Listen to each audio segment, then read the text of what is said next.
Compañero, y así es como acaba de decir Patricia, vamos a hablar de los más pequeños en casa. ¿Qué sucede? Tenemos el nacimiento de nuestro hijo y nos fijamos en los varones, sus testículos. ¿Qué pasa si nace nuestro hijo y los testículos no le han bajado? Nos acompaña la doctora Laura Ulate y vamos a hablar de este tema, doctora, que muchas veces uno como padre se preocupa, ¿no? Así es. ¿Qué pasa si nace mi hijo? Por ejemplo, me pasó con mi segundo varoncito. Le revisamos los testículos y no estaban. Obviamente uno se angustia. Una de las cosas importantes es que los testículos son órganos que al momento del desarrollo fetal, crecen o se forman en la cavidad abdominal. Y conforme pasa el desarrollo en las partes más finales del crecimiento previo al nacimiento, suelen descender a través del canal inguinal y ubicarse en el saco escrotal. Sin embargo, hay pacientes o niños que al momento de nacer, en alguna porción del recorrido, pueden quedar colocados. Dependiendo de esa ubicación en que tengan, se puede dar un tiempo prudencial para permitir que los testículos desciendan al saco escrotal y no va a haber mayor problema.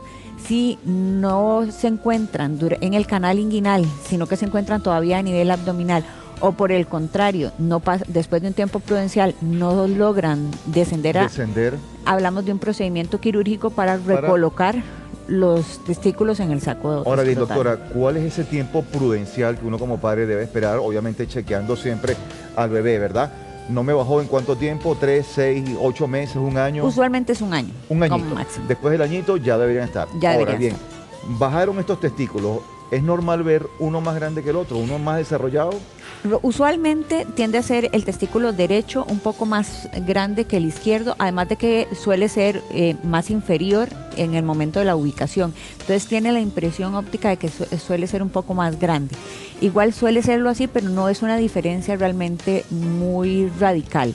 Es una diferencia muy pequeña. Y a la hora de palpar propiamente el testículo, ya dentro del saco escrotal, suelen ser muy similares. A uno tocárselo, ¿cierto? Tocarlos. Ahora bien, vamos con el crecimiento todavía de nuestro hijo. Si yo tengo la costumbre de bañarme con él y le veo un testículo de la noche a la mañana mucho más grande, ¿debo alarmarme? Sí, realmente una diferencia significativa entre un testículo y el otro sí puede ser una condición que requiera una visita, sobre todo a los urólogos, principalmente a lo que es un urólogo pediatra, en ese caso por el momento del desarrollo en el que se encuentra, porque podría ser la presencia de un quiste, la presencia de un varicocele o alguna otra condición, incluso, Dios no lo quiera, un tipo de tumoración que no es muy frecuente, pero tampoco deja de ser una posibilidad que exista este tipo de condiciones. Es decir, verle un testículo de un día a otro más grande de lo normal, sí, debo ir al médico, acudir al médico. Exactamente, sobre todo tal vez si ese crecimiento es, a la hora de palparlo, es una lesión que es muy dura, que es como tocar una piedra, que cuesta movilizar dentro del saco escrotal. Eso es una señal que es de alarma de que realmente algo serio puede estar ocurriendo y es mejor consultar. Lo mismo que si el chico tiene dolor de un día para otro y ese dolor es sumamente intenso o hay cambios de coloración significativos, son otras señales de alarma que indican que debe asistir a un control médico. Tomar en cuenta esos detalles, cambio de coloración, dolor muy intenso. Si yo lo reviso a mi hijo y le siento otro bultico dentro del testículo, eso es otra señal de alerta realmente. Dentro del saco escrotal debería existir solamente una masita, por ponerlo de alguna manera. Solamente se debe sentir un testículo, no deberían sentirse dos masitas, porque ya de eso nos habla de que algo más está ocurriendo. Qué bien, doctora. Bueno, yo le repito, tengo 2 varones y los revisé, tanto yo como mi esposa, hasta cierta edad. Ya están en una edad de pubertad, preadolescencia, que no se dejan revisar. ¿Qué consejos debe darle uno a sus hijos cuando están en esta edad? Parte creo que es que desde muy pequeños se les debe decir que en caso de que noten alguna situación anormal la comuniquen, que no tengan pena de comunicarlo. En los diferentes centros de salud existen herramientas para preguntarle a los chicos después de los 12 años cuál es su desarrollo puberal, pero nos hemos topado con circunstancias en donde los pacientes mienten por vergüenza cómo está su desarrollo puberal, y eso lo único que va a lograr es retrasar un tratamiento que en otro momento podría ser beneficioso y más eficaz. Entonces, parte es tal vez inculcarles que no tengan temor de informar que si está ocurriendo algo a nivel de su desarrollo genital. La adolescencia es una edad difícil, los chicos tienden a compararse con sus pares, Entonces, una de las formas de no sentirse inferior a sus padres es mentir en este tipo de circunstancias para que no ocurra. Desgraciadamente es la forma más exacta que tenemos para poder definir si algo de esto que estábamos hablando puede ocurrir.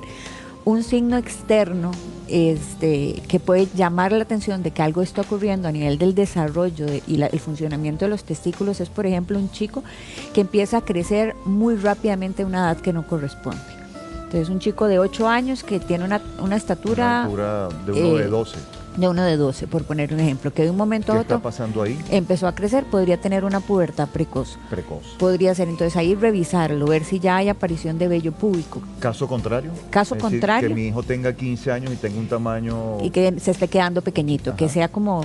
Que uno esperaría en 15 años ya un adolescente con barba, que haya cambiado la voz, no está cambiando la voz, está quedando pequeño, parece de 10 años y tiene 15. ¿Sería un problema de desarrollo? Podría tener, en este caso, un retraso puberal y habría que ver qué es lo que está pasando con el funcionamiento de su testículo. Ahora, una edad, sabemos que en esto no hay nada escrito ni nada determinado con exactitud ni precisión. Un promedio de edad donde ya uno diga que mi hijo se está desarrollando, ¿cuál sería? En Costa Rica usualmente ronda los 12 años. 12 años. El inicio del desarrollo puberal está determinado sobre todo por la madurez de los huesos. Usualmente hay que tener una madurez ósea de 12 años para iniciar pubertad. En Costa Rica puede ser alrededor de los 11, 12 años. 12 años sería la edad promedio. La edad promedio. Ahora, esa es la edad promedio. ¿Qué pasa si mi hijo tiene 15 años y no ha desarrollado? Eso en ese caso es mejor consultar. Okay. Algo está ocurriendo y no, por lo cual no tiene desarrollo puberal. Bueno, doctora, 1.000.000 de gracias. De Gracias, gracias por sus recomendaciones. Y en casa, pendiente de los más pequeños. Continuamos contigo, Verónica.